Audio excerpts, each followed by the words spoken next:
El Cato Podcast, con Gabriela Calderón y Marcos Falcone. Hola, soy Gabriela Calderón y estamos en una nueva edición del Cato Podcast. Nos acompaña hoy Ian Vázquez, vicepresidente para Estudios Internacionales del Instituto Cato. También está con nosotros Marcos Falcone, analista de políticas públicas del Instituto Cato también. Y hoy tenemos un invitado especial que nos acompaña desde Lima, el economista Iván Alonso, quien obtuvo su doctorado de la Universidad de California en Los Ángeles y es profesor de la Universidad del Pacífico en la ciudad de Lima.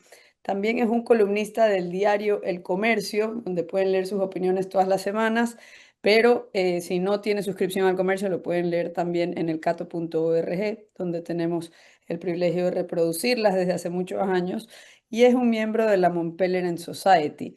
Iván es experto en banca comercial y de inversión. También es un consultor especializado en casos de competencia y regulación y es un experto en litigios y arbitrajes, un tema que a mí me parece que distingue al modelo peruano, de lo cual quisiéramos conversar hoy, Iván.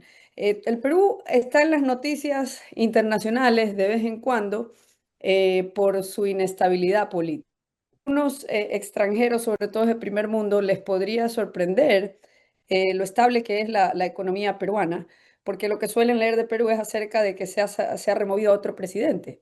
¿Nos puede explicar un poco cómo se da esta cosa tan rara de que tienen una inestabilidad política muy marcada, tal vez más inestable hoy en día que lo que es mi país, Ecuador, pero sin embargo tienen buenos indicadores económicos, captan mucha más inversión que el promedio de los países de América Latina, son uno de los países que más ha crecido en las 2 últimas décadas? ¿A qué se debe esto? ¿Cómo lo ves tú? Muchas gracias por la invitación, Gabriela, y buenos días. Ahí al Marcos también. Hola. Efectivamente, hay una aparente paradoja entre la inestabilidad política y la estabilidad económica del Perú. Yo creo que esta paradoja se explica porque más allá de la inestabilidad política, tenemos desde hace 30 años prácticamente un modelo económico eh, que ha sido eh, muy útil en crear una gran prosperidad en el país. Es un modelo económico que va más allá de la disciplina fiscal, que es lo que siempre se resalta junto con la disciplina monetaria, pero también es un modelo económico que instauró una economía de mercado donde no hay muchos controles de precios, donde hay apertura comercial con aranceles muy bajos y pocas regulaciones para exportar e importar. Hay un respeto relativamente bueno a los contratos y a los derechos de propiedad. Hay libertad para tener uno cuentas bancarias en moneda local o moneda extranjera. Pues todas estas virtudes se han mantenido a pesar de la inestabilidad política. Y creo yo que mientras no haya un riesgo inminente de expropiación de negocios o medidas radicales de ese tipo, la gente ha aprendido un poco a no mirar la telenovela política y a concentrarse en sus negocios. Es decir, la miran un poco por entretenimiento, pero no afecta mayormente las decisiones de inversión. Y si uno pregunta a los inversionistas extranjeros, son inclusive más relajados, están más tranquilos con la situación en el Perú, porque el Perú ha sido, es hasta el momento, un deudor confiable que ha respetado sus compromisos internacionales y que somete, por una razón histórica peculiar que podemos comentar después, somete muchas de sus controversias con inversionistas a arbitrajes internacionales, lo cual da a los inversionistas no financieros también una tranquilidad en que sus derechos van a ser respetados. Iván, sé que a Gabriela le interesa la cuestión de los arbitrajes, sobre todo, así que voy a dejar que ella te pregunte más tarde, pero una cosa que me interesa, si nos podés contar, a la audiencia le contamos también que Iván estuvo con nosotros hace poco tiempo en una universidad del Cato que hicimos en Lima y él habló sobre el modelo peruano y una de las cuestiones que a mí me llamó la atención, que creo que estaría bueno que discutamos o que nos cuentes ahora, Iván, también es de dónde vienen esas reformas, ¿no? Que han hecho de Perú un país relativamente respetuoso de los derechos de propiedad y relativamente libre, ¿no? Sobre todo comparado con América Latina, para invertir, para emprender, ¿no? Porque muchas veces un cuestionamiento que vemos, no solamente en el Perú, pero bueno, quizás en Chile o en otros países, es que las reformas que hacen al libre mercado solamente se pueden poner se pueden instaurar en contextos autoritarios. Entiendo que esto no ha sido así necesariamente en el caso de Perú, aunque también han tenido sus propios gobiernos autoritarios.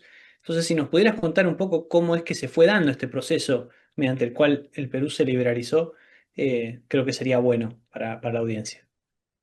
Sí, mucha gente tiene la impresión de que se dieron en un contexto autoritario, pero yo creo que si uno mira con cuidado la cronología de las reformas, se da cuenta de que las grandes reformas fueron hechas entre 1990 y 1992, es decir, el periodo en el que el expresidente Fujimori era un presidente absolutamente constitucional.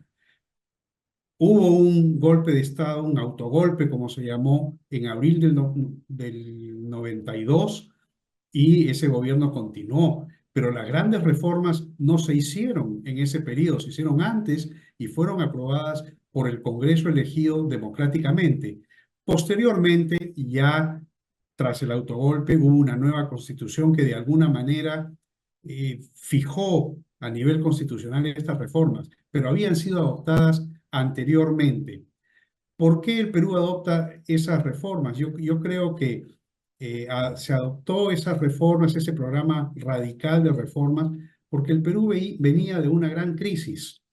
Habíamos terminado los años 80 con el gobierno de Alan García, el primer gobierno de Alan García, con una hiperinflación de varios miles por ciento al año, una crisis económica, social, grandes déficits, empresas públicas con pérdidas multimillonarias, escasez de muchos productos a consecuencia de los controles de precio. Pues era un caos generalizado y en esa situación fue posible que la población aceptara un programa radical de reformas.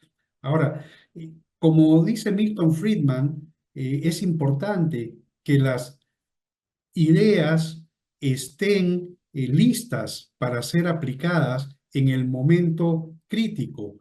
Y en el Perú había habido una discusión, algún debate durante todos los años 80 acerca de las virtudes del mercado versus una economía intervenida y regulada y muy estatista como la que teníamos.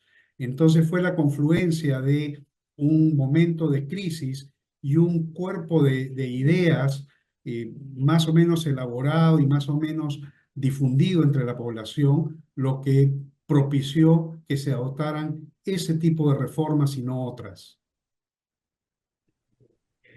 Si tuvieras que escoger las tres reformas más importantes de este punto de inflexión, ¿cuáles seleccionarías?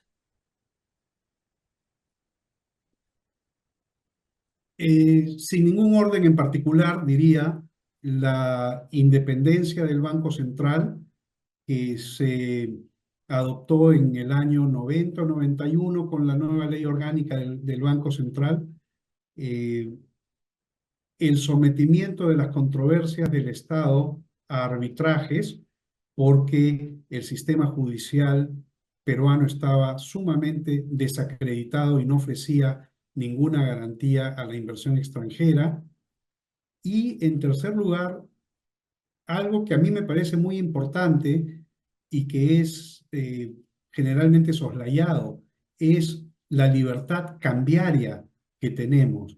No solamente se liberalizó el comercio, sino que se codificó lo que ya era una práctica habitual de que la gente pudiera tener libremente la moneda que mejor le pareciera y operar y transar y luego tener cuentas bancarias en moneda local o extranjera, que creo que es un elemento muy importante que ha limitado las posibilidades expansivas del Banco Central y nos ha curado no solamente de la inflación, sino de otras restricciones a la movilidad de capitales. El tema de los arbitrajes, eso de ahí, por ejemplo, tú acabas de mencionar como último punto lo que suena como una competencia entre monedas. El tema de los arbitrajes viene a ser, yo lo interpreto como una competencia entre distintos sistemas de justicia.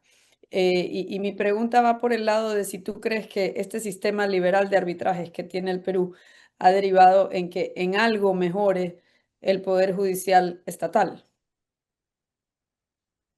Yo no sé si ha mejorado el Poder Judicial como tal, pero lo que sí puedo decir es que tenemos una vía alternativa de solución de disputas y el mercado de disputas, si podemos hablar de esa manera, ¿no? Que es quizás como lo llamaría Gary Becker, el mercado de disputas tiene ahora competencia y muchas eh, empresas privadas sin obligación optan por este sistema como un mecanismo de solución de controversias que es más rápido, más predecible, eh, no infalible, como ninguno lo puede ser, pero creo que es una experiencia sumamente satisfactoria y es un sistema que sigue creciendo todos los años. Iván, a veces se escucha, sobre todo desde la izquierda, críticas al modelo liberal que se implementó en el Perú porque solamente beneficia a algunos o que es injusto.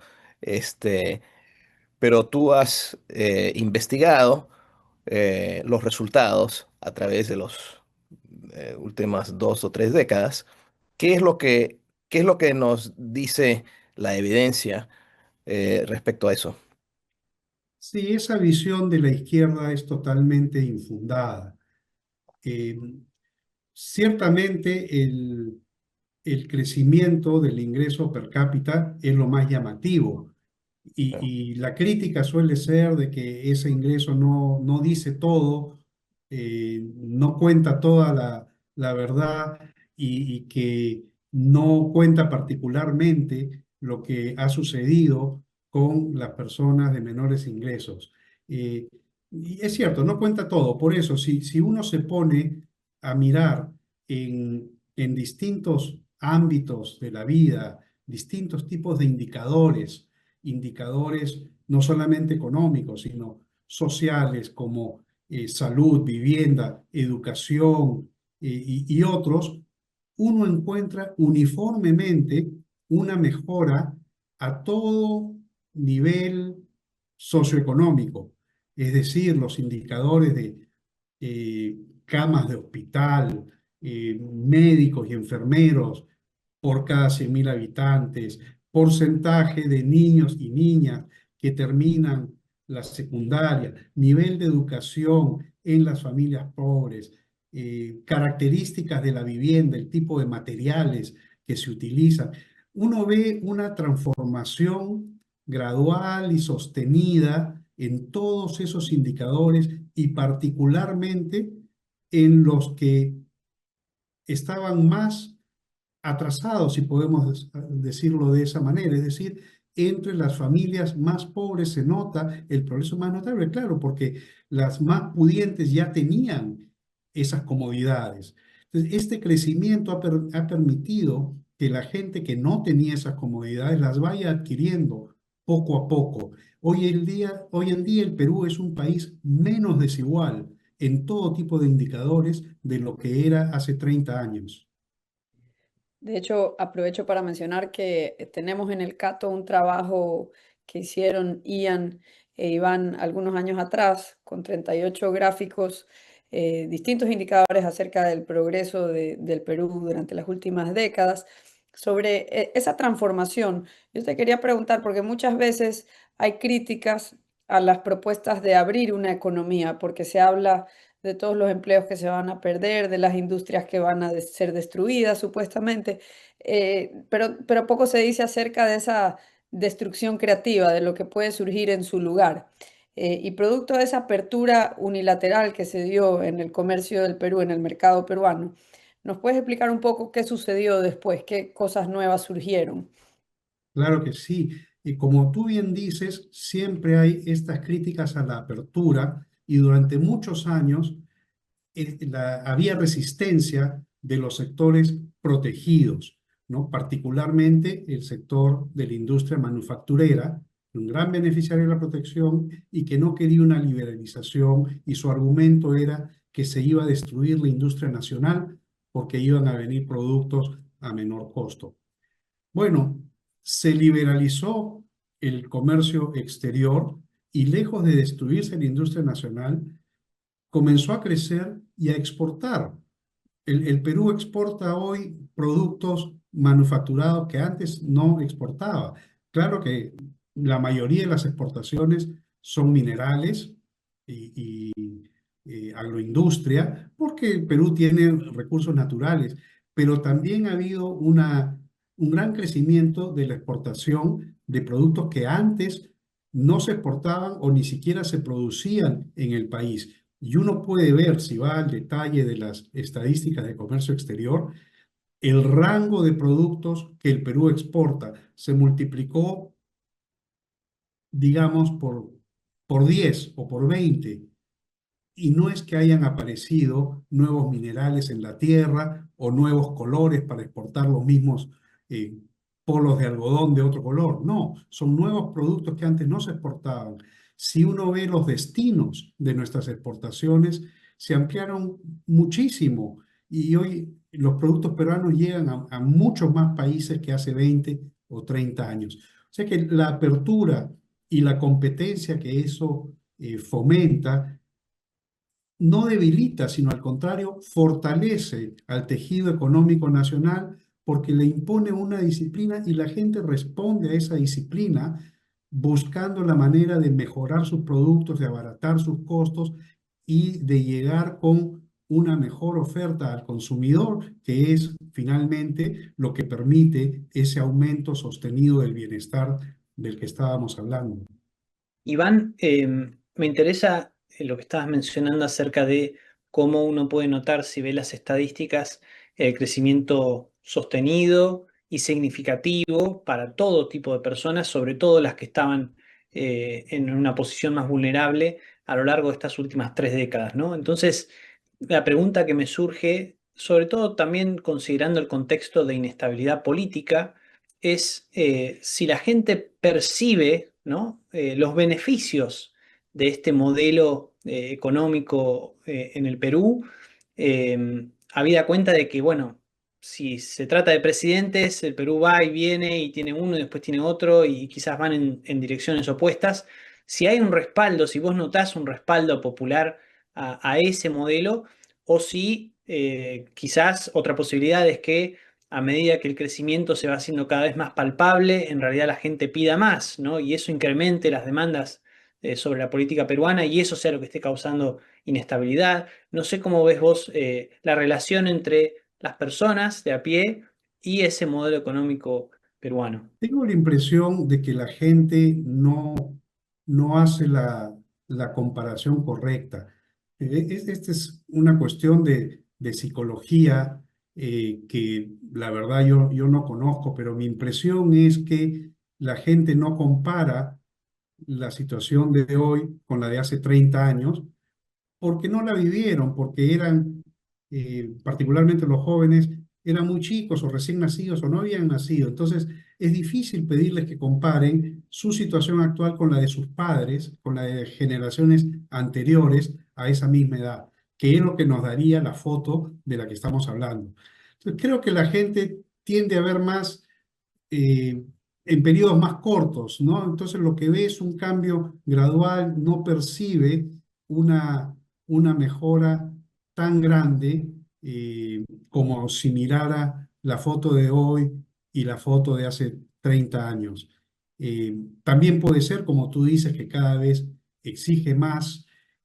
Ahora, yo creo que la gente sí quiere defender lo que tiene y por otro lado no se da cuenta de cuáles son las amenazas reales. Entonces está dispuesta a apoyar proyectos políticos que a la larga van contra sus propios intereses.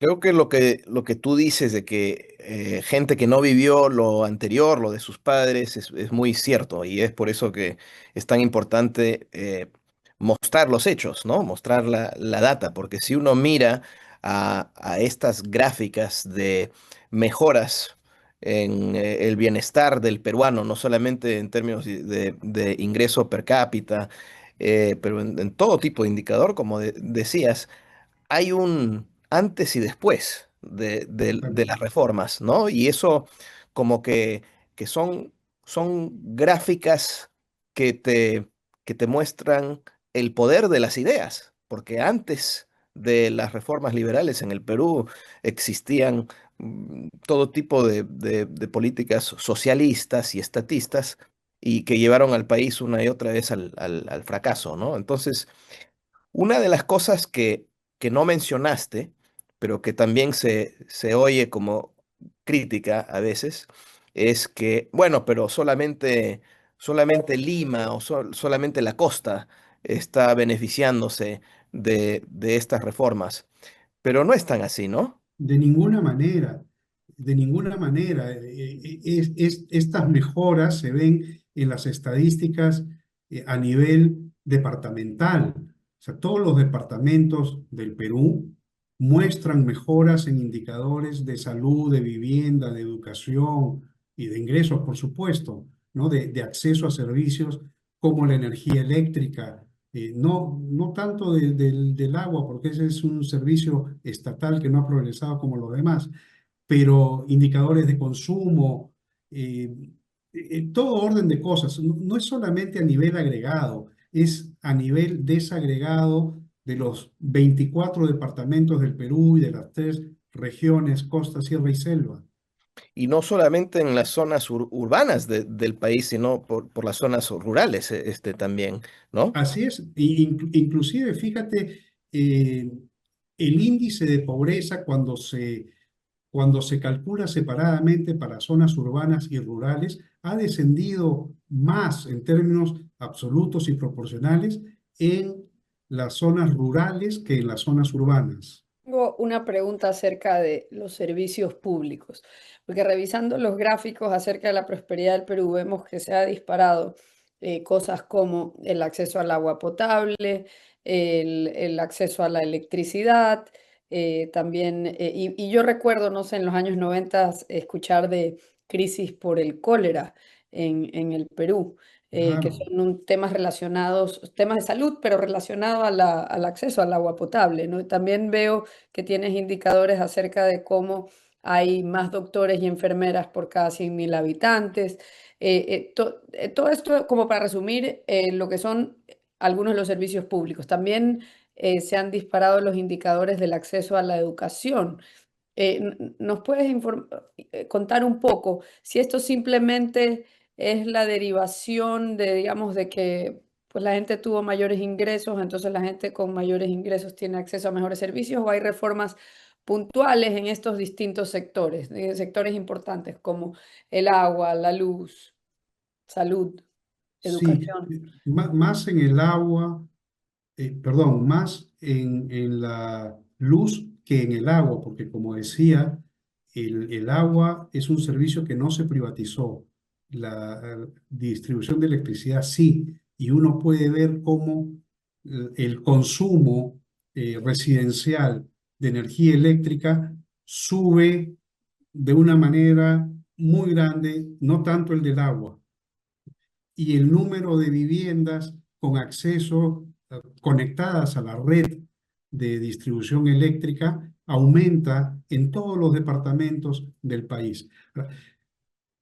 El aumento de los ingresos fue una de las causas, es una de las causas, claro, si la gente tiene más ingresos, la va a gastar en estas cosas que hacen a su bienestar, pero también del lado de la oferta hubo una respuesta, hubo un mercado liberalizado que permitió que se ofreciera más alternativa. Por ejemplo, en el caso de la educación, hay 2 o 3 redes de colegios privados eh, pensadas para una población de medianos y bajos ingresos. La población de altos ingresos tiene acceso a los mejores colegios del país, ¿no? Los más caros, pero no había una oferta, digamos, intermedia entre eso y la educación pública que llenara un vacío para gente que tiene eh, alguna disponibilidad adicional de ingresos para gastar en la educación de sus hijos en lugar de quedarse atrapado en la educación pública. La educación pública también algo se ha expandido porque hay más ingresos públicos, pero su calidad se ha deteriorado mucho. Y el esfuerzo que hubo hace unos años para aumentar los ingresos de los profesores a condición de que rindieran satisfactoriamente determinados exámenes, se ha diluido después porque elegimos como presidente a un profesor, ¿no? De escuela que priorizó los intereses del gremio y no los intereses de los alumnos. Pero ¿a qué cambio de política le atribuyes tú que haya surgido esa alternativa intermedia entre los colegios públicos y los colegios privados de alto costo? O sea, ¿a qué crees que se debe? A que hubo una liberalización del mercado educativo que permitió que se crearan más colegios y particularmente estas cadenas de colegios que ofrecen un servicio con una calidad uniforme a un precio asequible, y estas cadenas tienen muchos locales en los distritos más pobres de la ciudad de Lima y de otras ciudades del país. Creo que se puede considerar el Perú un caso exitoso de las políticas liberales que se han aplicado. Y sin embargo, todavía es un país que tiene una informalidad alta, que sé yo, el 70% de la fuerza laboral probablemente está en el sector informal. Incluso hay escuelas privadas informales por todo el Perú, sobre todo en los lugares más pobres. Este, lo cual quiere decir, creo yo, que todavía falta mucho para reformar, para liberalizar. Quizás nos podrías hablar de cómo lo ves tú, qué más falta o cómo interpretas la informalidad en el Perú. Yo creo que la teoría económica no distingue entre formalidad e informalidad. El impulso a mejorar la propia condición, el estándar de vida, está en todos, formales o informales. La informalidad también crea riqueza, ¿no? También atiende necesidades de la población, solamente que no cumple con determinadas regulaciones. Ahora, el no cumplir con esas regulaciones es un freno al progreso. No es un freno, pero no es un freno en un sentido absoluto. O sea, si el nivel de ingresos en el Perú ha crecido de la manera que ha crecido a lo largo de 30 años en todos los ámbitos geográficos del país, a todo nivel de ingresos, es porque todos, formales e informales, han progresado. La empresa informal también quiere ampliar su mercado, reducir sus costos, mejorar su producto y ganar en esa competencia, en ese juego de la oferta y la demanda. ¿En qué sentido puede frenar la informalidad el progreso? Bueno, en el sentido de que ciertamente hay un momento en que una empresa es demasiado grande y quizás demasiado visible para pasar desapercibida, entonces comienza a tener dificultades para seguir expandiéndose, para seguir prosperando. Y ahí es donde la informalidad puede actuar como un techo al avance de estas empresas. Pero por otro lado, también los dueños de esas empresas se dan cuenta en qué momento la informalidad comienza a ser un freno, una limitación, y comienzan a tomar acciones para irse formalizando. Hoy en día, por ejemplo, yo no creo que la informalidad sea ninguna barrera para el acceso al crédito bancario, porque cualquier informal tiene una cuenta bancaria y funciona a través de algún sistema de pagos. Acá el más conocido se llama Yape, ¿no? Y a través de este sistema recibe pagos por sus servicios, por los productos que vende. Entonces, el acceso al crédito no es una limitación para la informalidad. Hay otras quizás, pero yo creo que la gente va afrontando estas restricciones a medida que se va topando con ellas. O sea que no creo que en el conjunto la informalidad sea una gran restricción para el crecimiento de la economía. Sí, hay algo que a mí me llama la atención, que sí, el Perú en muchos sectores se ha liberalizado. Uno creería que no es tan costoso ser parte del sector formal en una economía como la peruana. Sin embargo, persiste un alto grado de informalidad. Esto no es algo ajeno para muchos latinoamericanos. En Ecuador es típico que, digamos, un informal puede llegar a tener hasta 5 razones sociales distintas para, digamos, no entrar en ese radar que mencionabas. ¿A qué política que no se haya reformado tú le atribuyes ese persistente alto grado de informalidad? Porque usualmente, pues la gente, como tú dices, busca mejorar su situación, en el caso de las empresas, mejorar su resultado. Por ende, si es que se vuelve más costo eficiente, serán parte del sector formal, si no permanecerán dentro de la informalidad. ¿Qué subsiste, qué hace que sea costosa esa formalidad y más conveniente para muchos seguir en el sector informal? Yo veo principalmente dos. La primera está en la misma puerta de entrada a la formalidad, porque los requisitos para crear una nueva empresa, una empresa formal, imponen un costo muy alto en proporción al capital con el que un informal típico comienza su negocio.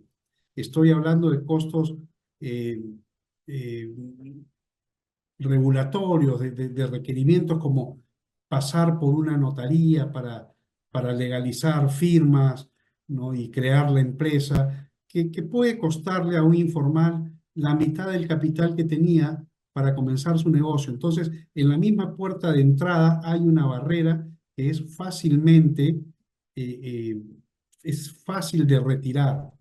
En segundo lugar, una vez que uno pasa eso, yo creo que tenemos muchas regulaciones eh, laborales y de seguridad que son un costo y una amenaza grande, porque particularmente en los últimos años las inspecciones laborales se han multiplicado y cada vez son más las cosas que se consideran faltas o faltas graves y que imponen sanciones y costos a los informales que pueden ser desproporcionados al impacto de la misma falta y desproporcionados también a la capacidad de pago de esa empresa. Entonces yo creo que no debemos sorprendernos de que la gente huya y se esconda de esas regulaciones refugiándose en la informalidad.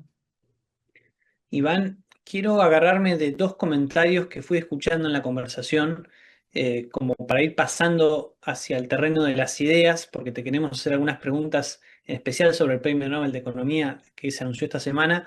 Pero para dejar el Perú, vos decías que las principales reformas que han liberalizado al Perú en los últimos años datan de los años más o menos 1990-1992, ¿no? Y Ian hablaba también sobre, bueno, el poder de las ideas, ¿no? Para llevar a cabo este proceso. Quisiera tener tu opinión sobre qué es lo que el Perú le debe a Mario Vargas Llosa también, ¿no? Que justo antes del 90, que es el candidato que pierde con Fujimori, ¿no? Para nuestra audiencia quizás no se acuerda, ¿cuánto se le debe a esa campaña política, a la persona de Mario, ¿no? En haber corrido el eje del debate en el Perú para llevarlo hacia un lugar liberalizador, con todos los resultados increíbles que ha generado en los últimos años? Yo creo que fue fundamental para abrir los ojos de la gente de que había una alternativa al estatismo. Vivíamos en una crisis casi permanente, una crisis que llevaba 10 o 15 años, desde el gobierno militar, el segundo gobierno de Belaúnde, el primer gobierno de Alan García, de indisciplina fiscal, inflación, controles de precios, escasez, todo ese tipo de cosas, y la solución siempre se buscaba en arreglar algo, llegar a un entendimiento con el Fondo Monetario Internacional para estabilizar la situación fiscal, ese tipo de medidas. Y siempre se corría de las reformas fundamentales como abrir la economía, bajar los aranceles, etcétera. Mario Vargas Llosa llegó en el momento en que el gobierno de Alan García quiso estatizar la banca. Entonces fue una alerta a este peligro de que la economía se estatizara aún más de lo que se había estatizado durante los primeros años del gobierno militar, o sea, entre 1968 y 1975. En ese momento eh, surgió Mario Vargas Llosa en contra de la estatización de la banca, pero además le dijo a todo el Perú que había este camino alternativo, que era la economía de mercado, el liberalismo, y eso fue lo que permitió que 3 años después, ¿no? Cuando llegó el gobierno de Fujimori y contra lo que había dicho en la campaña, decidió adoptar un programa de reformas, estas ideas estuvieran muy presentes en la mente de una gran mayoría de peruanos y fueran las reformas que se adoptaron para afrontar esa crisis y que fueron efectivas, fueron fructíferas. Entonces yo creo que su papel en poner sobre la mesa ideas liberales que ya se venían discutiendo, pero no con la prominencia que una figura como Mario Vargas Llosa podía darles, fue muy importante para que el Perú adoptara este camino unos años después. Y lo impresionante fue que en la campaña presidencial presentó estas ideas, perdió las elecciones a Fujimori y aún así ganó la batalla de las ideas, porque fueron implementadas estas ideas suyas y no las que en su momento estaba proponiendo Fujimori. Totalmente, tú lo has dicho, perdió las elecciones, pero ganó la batalla de las ideas y al final eso fue sumamente beneficioso para el país. Hablando de las ideas, esta semana se anunció que el Premio Nobel de Economía lo han recibido tres economistas que se concentran en el crecimiento económico basado en la innovación. Y uno de ellos es Joe Mokyr, profesor de Northwestern University, la Universidad de Northwestern, viejo profesor mío, por si acaso, y además un miembro de nuestro consejo eh, acá en el instituto, en un proyecto que se llama El Progreso Humano. Eh, Tú has escrito sobre él en el comercio, en el pasado, sueles seguir a los premios Nobel. ¿Qué nos puedes decir de él?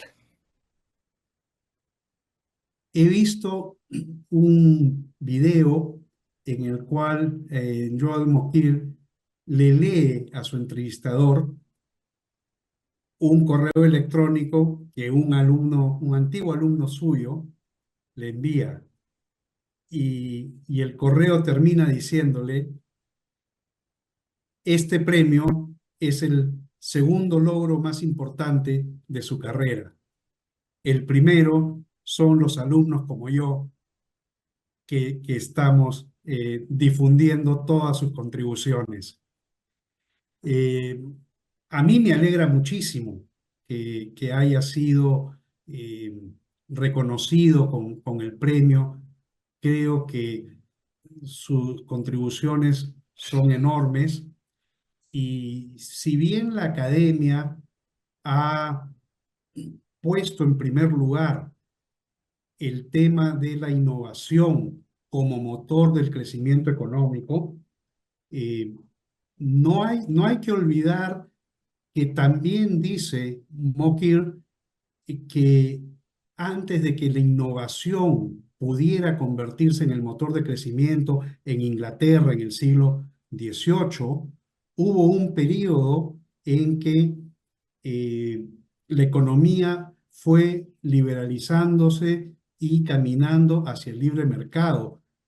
Llega a decir inclusive que el libre mercado es la madre de todas las innovaciones, ¿no? Y me parece correcto. O sea, eh, Inglaterra en 1700 era una economía como muchas, con muchas regulaciones, mucho rent seeking, ¿no? Muchas empresas tratando de defender sus privilegios y ganar beneficios a costa de las demás, pero eso se fue gradualmente reduciendo, y solamente al reducirse, al prácticamente eliminarse el rent seeking, se permitió que las innovaciones que traen pues ganadores y perdedores pudieran eh, producir todos sus efectos, porque las nuevas innovaciones,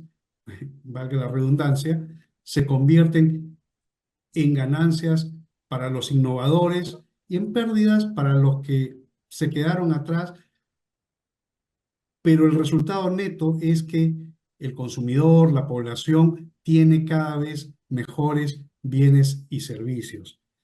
Entonces, detrás de esta idea de la innovación, mejor dicho, detrás de este poder de la innovación, hay también una estructura institucional que permite que la innovación se convierta en el motor de la economía y del progreso.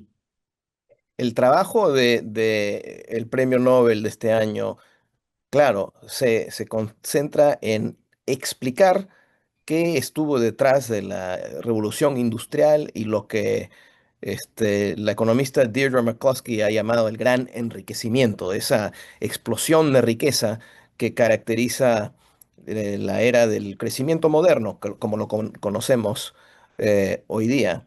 Pero lo llamativo del trabajo de Mokyr es que él no solamente se enfoca en instituciones, sino que él dice que la cosa cultural y el cambio cultural juega un papel crítico en esta historia, ¿no? Que las actitudes que pueden tener ciertos actores que pueden ser empresariales respecto a lo cultural, como los científicos, como lo fue Francis Bacon en su momento, este, andan cambiando la percepción acerca de cómo puede progresar la humanidad y cómo los hombres pueden cambiar sus alrededores a favor de la humanidad. Y eso es un cambio de perspectiva que, según Joe Mokyr, jugó un papel central en el eventual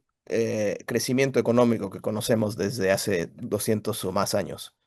Sí, efectivamente, como tú dices, Mokyr, eh, tanto como McCloskey, hablan de un cambio cultural, una nueva actitud, que es lo que finalmente eh, produce esta corriente de innovaciones.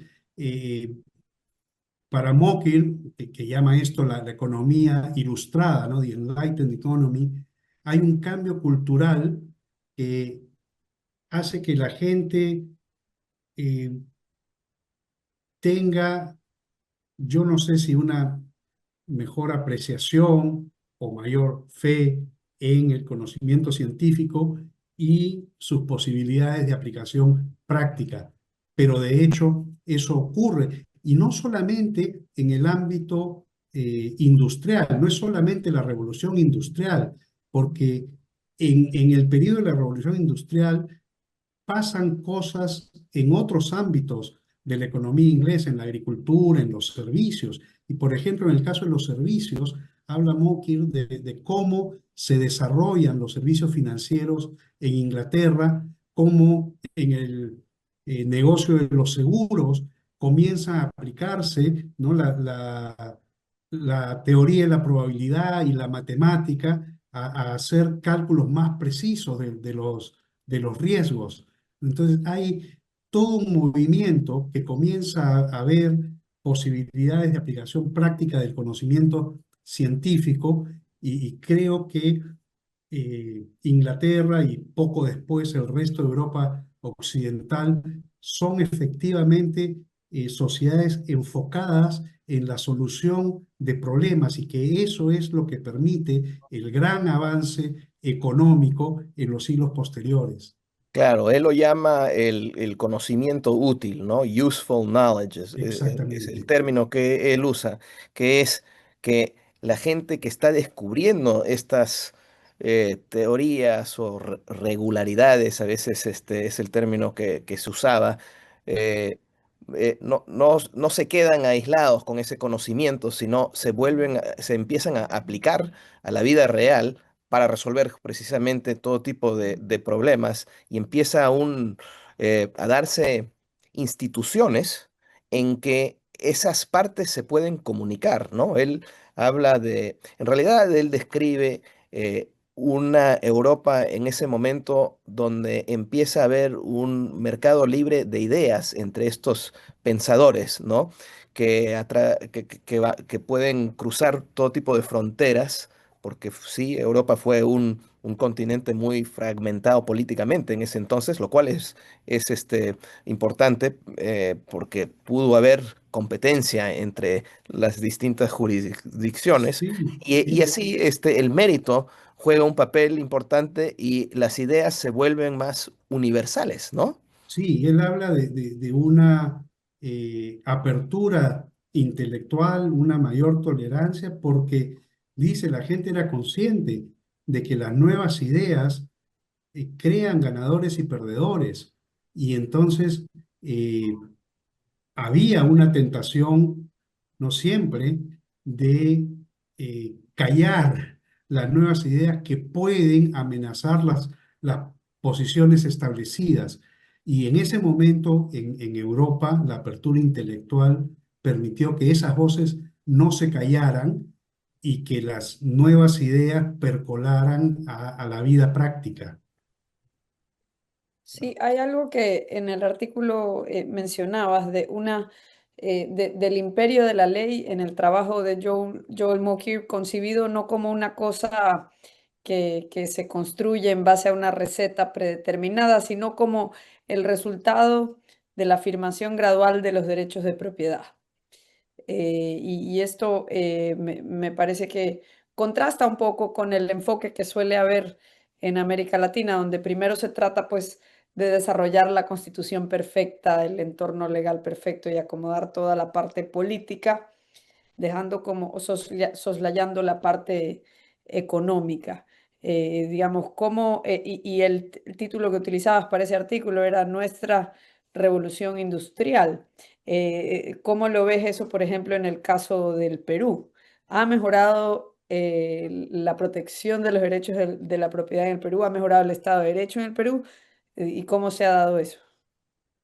Sí, nuestra propia revolución industrial, decía yo, ¿no? Es decir, podemos convertir este crecimiento que hemos tenido a lo largo de los últimos 30 años en una cosa duradera si vamos adoptando poco a poco instituciones que afirmen cada vez más los derechos de propiedad.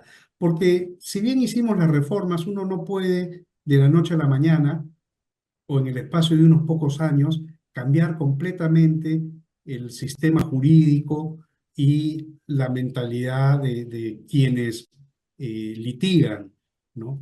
Y estos procesos de crecimiento van a generar inevitablemente ganadores y perdedores y gente que se ve amenazada y que trata de detenerlo. Entonces, en la medida en que podamos cada vez más afirmar los derechos de propiedad y la libertad de alguien de innovar crear nuevos productos, nuevos métodos de producción, así afecten a sus competidores, esa libertad tenemos que defenderla y protegerla porque solamente de esa manera podemos hacer que esta innovación y este progreso sea permanente. Yo sí creo que ha mejorado la protección de los derechos de propiedad y de la libertad contractual en el Perú con las reformas que se hicieron, con lo que se estableció en una nueva constitución y me animaría a decir también que con la competencia de los distintos foros, judicial, arbitral, etcétera, y la práctica, ¿no? Judicial también creo que hoy protege mejor los derechos de propiedad que hace 30 años. El premio Nobel Mokyr dice que el cambio cultural al respecto es muy importante. ¿Tú has visto o tú crees que ha habido tal cambio cultural en el Perú durante los últimos, digamos, 30 años? ¿O hasta qué punto se ha dado eso, según tú? No en el sentido de Mokyr.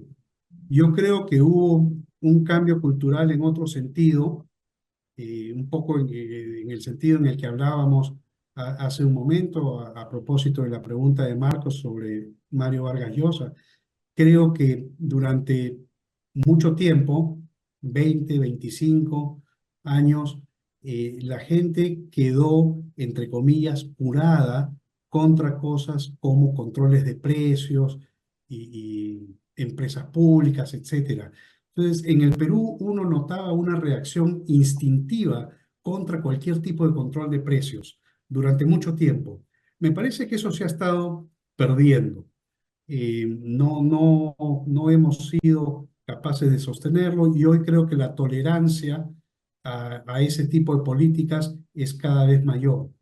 Tampoco, bueno, decía, no en el sentido de Mokyr, porque tampoco creo que hayamos adoptado esa mentalidad de solución de problemas, de problem solving, de aplicación del conocimiento del conocimiento científico a la práctica, ¿no? A la vida diaria. Siempre reclamábamos que los técnicos no se hagan cargo de las políticas, en fin, pero creo que no se ha sentado todavía en la mente de gran parte de la población la idea de que las cosas se enfrentan mejor de una manera científica, de una manera intelectualmente disciplinada. Todavía recurrimos muy fácilmente a las soluciones inmediatas, a lo que superficialmente parece más efectivo para resolver un problema. Entonces, lamentablemente creo que no se ha producido ese cambio. Ahora fíjate, creo que en gran parte del mundo no se ha producido y sin embargo gran parte del mundo crece hoy a tasas de 2, 3% al año, que nos parecen ya casi un derecho adquirido en países del mundo que no son de los más avanzados. Y esas tasas de crecimiento que hoy nos parecen normales y hasta dejan algo que desear, eran extraordinarias en el periodo de la revolución industrial estudiado por Mockyer.